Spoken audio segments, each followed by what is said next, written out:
So today I'm gonna show y'all how to do triangle part knotless. We've already like started. So when you're doing triangle parts, you're gonna part the same way you will part square parts.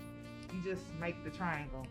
So always make sure when you start your triangle parts, start on this side and you start with your triangle on this side, because it just lines up the whole head when you start like this. So just remember how this looks. Take a picture, screenshot, so you know you want your first braid starting like this right here. Really want them to be knotless. You don't want that bulge. So I'm gonna show you when she starts her next braid how we make them super flat. You gotta make sure you're tucking the hair. It's okay to have a little hair showing right here, because obviously knotless braids, all the person's hair is at the top.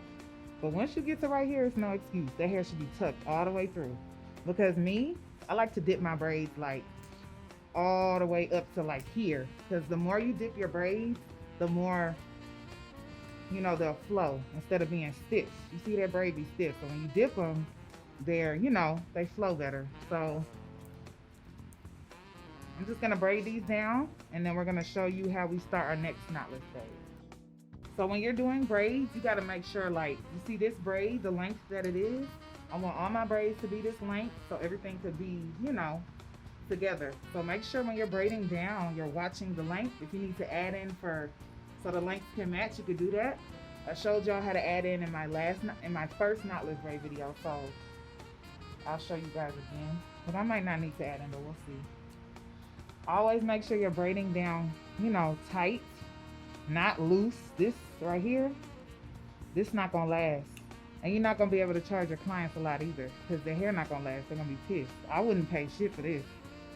But some people, they braid loose, and you can't, the hair is not gonna stay in if you braid them like this. You have to braid tight. Now you can use creams and things to braid down. One thing I would not use is Blue Magic. We used to braid down with Blue Magic, but we stopped because when you dip your braids in the water, all the Blue Magic is gonna stain your container and it's nasty. So don't use this to braid down. You could probably use it to part, like cornrows or something, like small feed ends, but do not use this to braid down. You can use Shine and Jam, you can use edge wax, or you can use just the normal jam. You can braid down with this Shine and Jam. You can also braid down with our hair wax. You can go to my website to order this. It just keeps the braid like super, like it just makes braiding down easier. It makes the braid glide and all of that. So you can use anything really, just do not use Blue Magic.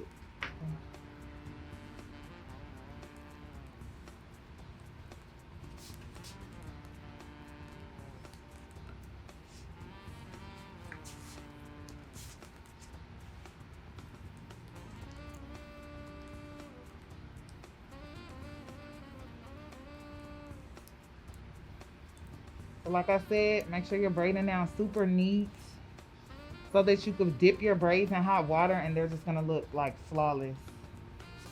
No gaps or anything, no bulges, nothing. And make sure you braid tight all the way down to the end, so when you decide to trim them so their length is good, they don't unravel.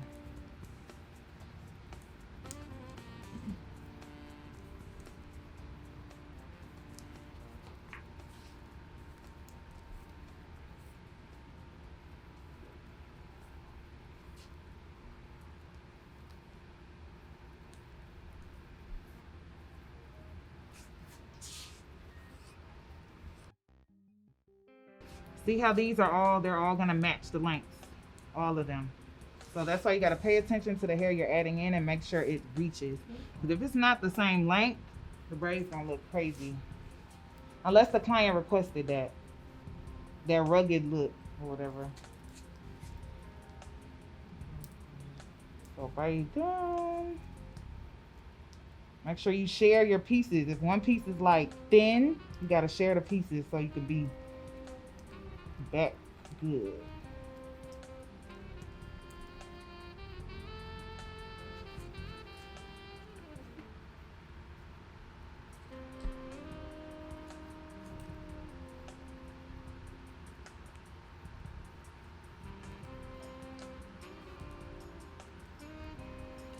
So this is a good stopping point. So this is how you want your braids to look in the end.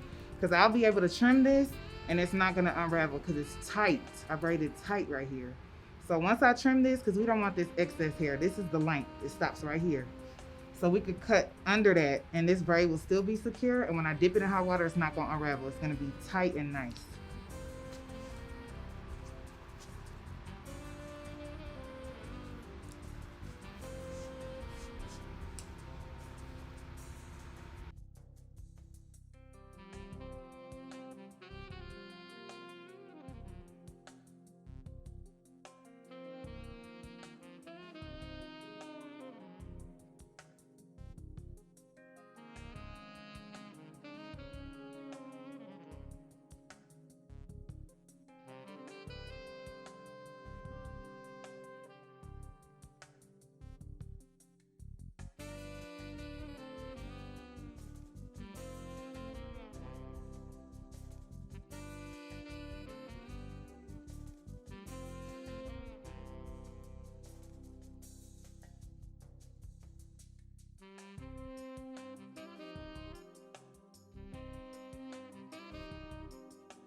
So we're doing medium knotless. So she's gonna have 5 rows on this side and 5 rows on that side. I explained that in my first knotless video. So that's how it is with medium size knotless. You want 5 rows here, 5 rows on that side. So this is one of our rows that we have pre-parted out. I would advise y'all to pre-part so you don't get lost and so all your braids are, precise and all of that. So we've already pre-parted this. I'm gonna be braiding these down. And this is 1, 2, 3. So 4, and then we'll do that. Okay.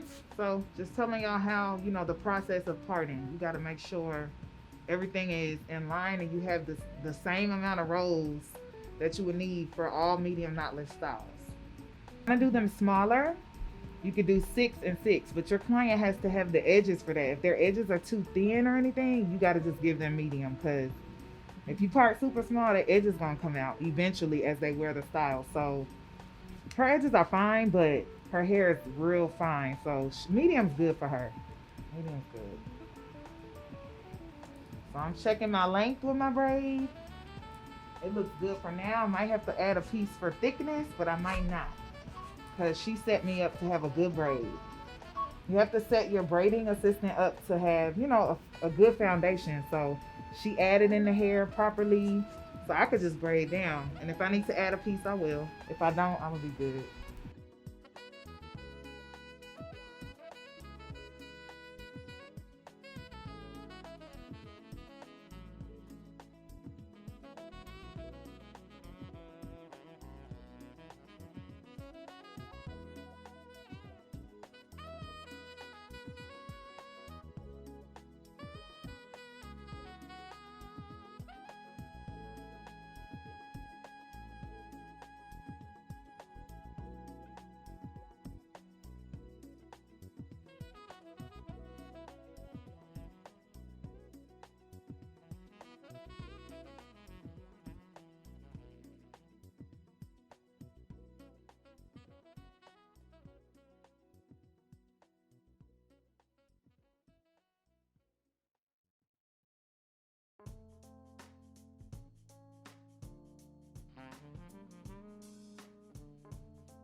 So if you tuck your client's hair properly, then when it's time to snip, you'll be able to snip and you're not cutting their hair. I know in my last video, people were like, oh, you shouldn't snip, you're gonna cut their hair. I'm a professional, baby girl. Her hair is inside the braid and her hair is black. And I don't see no black. So I know what I'm doing, thanks. Yeah, that's pretty much it. We're just gonna snip and then we're gonna dip and then we're gonna trim her ends with this. You can buy this at a beauty supply store. This is what we're gonna use to get her ends even and a neat finish, because you know her ends, some of them just need to be cut a little bit. This is the type of kettle I use. You can get it at Walmart or Amazon. Really don't matter because I don't put the braids in here. I use another thing to put the braids in because the braiding hair has a whole bunch of chemicals and I don't want that in here. So when I'm ready to dip the braids, I dip it in here. I don't want to mess up my kettle. So I'll just doop, and then this is easier, and this is super, you want a plastic that is super sturdy. If you get something that's thin, it's gonna burn you when the water's in there. So be mindful of the products that you use to dip and how you dip, because it's very important for the longevity of your kettle and just so you don't burn yourself.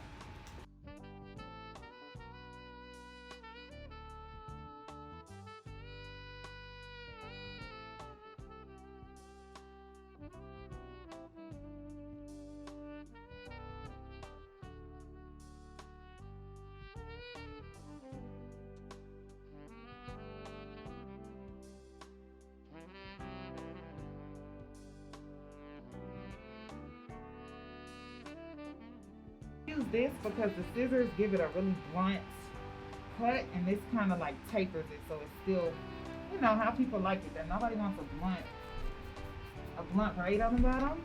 By the time we dip them, they're just gonna come together and they're gonna be so perfect.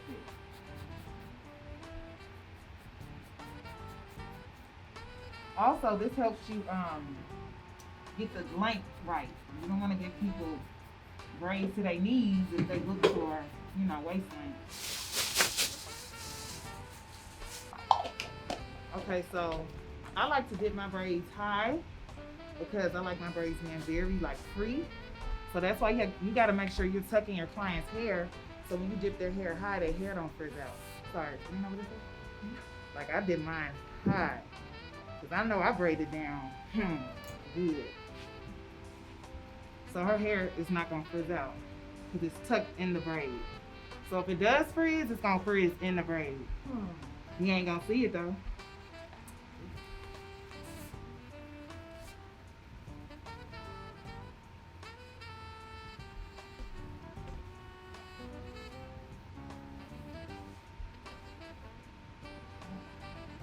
And for the perfect dip, you gotta dip in sections. Don't be trying to rush and dip everything.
So I always go back and I'll grab the top of the braids. Like, I don't play about my braids. I like them to be flat. So I'll grab the top, dip it in here. Because the kettle can't reach. Flat.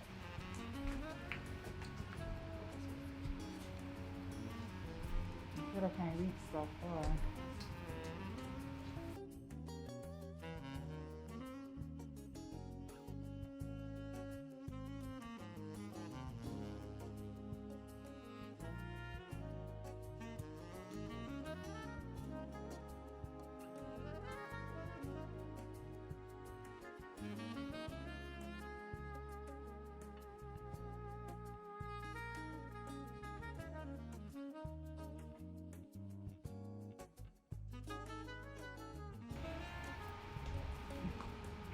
An alternative, if you're scared of dipping like I do, just put your towel inside and press the towel on your head. But this is good enough for me.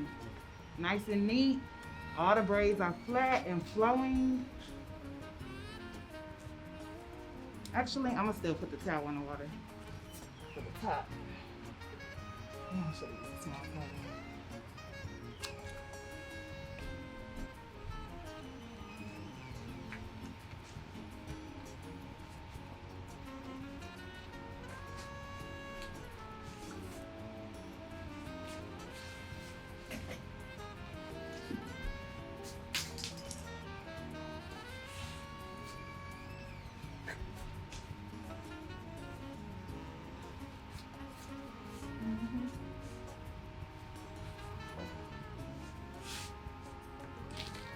I'm gonna use my mousse. You can get it on my website. This is gonna just pretty much give it that finish, that nice, neat, all the little stray hairs can get molded down. So everything that's like sticking out or anything, it's just gonna mold it down. And the clients like to feel this on their scalp.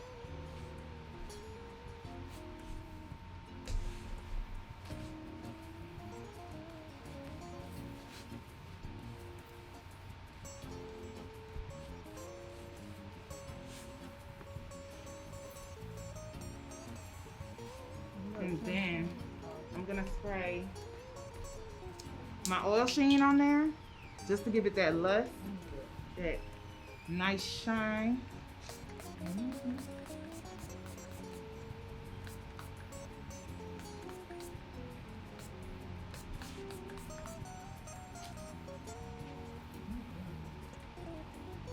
Wanna lay your edges?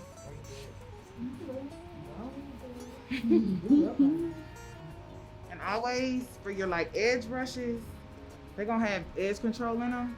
Oh my bad. Put them in the hot water just to make sure that you're getting all that gunk out, because you do not want that in your client's head. And I'll just grab this mousse, because this edge control is strong and it will get stuck. So the mousse helps me like manage it better.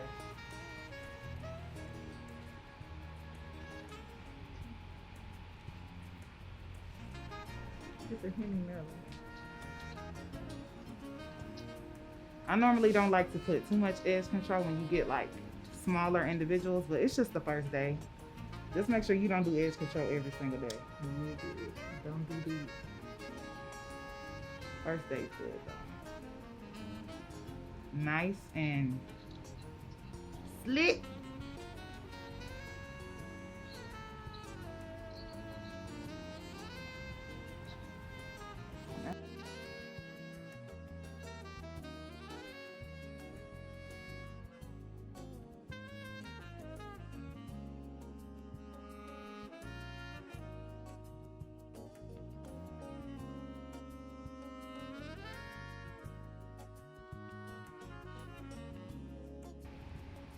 Just kind of tuck those edges in there. You don't want to do too much. Third ward fish. No, third ward. And that's the finished look. These braids are beautiful. Quality, honey.